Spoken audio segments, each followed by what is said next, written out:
கரூர் கூட்ட நெரிசல் மரணம் குறித்து பல்வேறு அரசு கட்சியுடைய தலைவர்கள், சமூக ஆர்வலர்கள் தங்களுடைய கருத்துக்களை பல்வேறு காலங்களில் பல்வேறு வடிவங்கள்ல சொல்லியிருந்தாங்க. ஆனா முதல் முறையாக திரையுலகில ஒரு குரல் ஒலிச்சிருக்கு. அதுவும் திரையுலகுடைய உச்ச நட்சத்திரமாக பல லட்சக்கணக்கான ரசிகர்களை தன்வசப்படுத்தியிருக்கிற அஜித் குமார் அவர்கள் முதல் முறையாக கரூர் கூட்ட நெரிசல் மரணம் குறித்து பேசியிருக்காரு. கரூர் கூட்ட நெரிசல் மரணத்துக்கு விஜய் மட்டுமே காரணம் இல்லைன்னு சொல்லிட்டாரு. இதுல இருந்து தெரியுது தலை தான் அப்படின்னு கொண்டாட ஆரம்பிச்சிருக்காங்க. இவங்களுக்கு இங்கிலீஷ் தெரியாதுங்கிறது நமக்கு தெரியும், அது பிரச்சனை இல்லை. தமிழ்ல அதை தமிழ் படுத்தி பல ஊடகங்கள் போட்டிருக்காங்க. அதையும் பார்க்காம தெரிந்து கொள்ளாம தளபதி இல்லைன்னு சொல்லிட்டார்ல, அதோட விடு, அப்புறம் என்ன பேசணும் பத்தி கவலை இல்லை அப்படின்ட்டு கிளம்பிட்டாங்க. விஜய்க்கு ஒரு அரசியல் பாடத்தை எடுத்திருக்காரு அஜித்.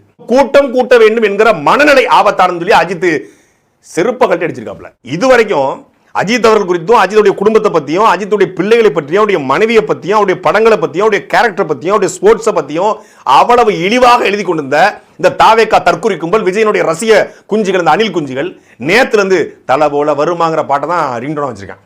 பண்பட்டவனுக்கும் ஒரு பைத்தியக்காரனுக்குமான வித்தியாசம் என்ன தெரியுமில்ல?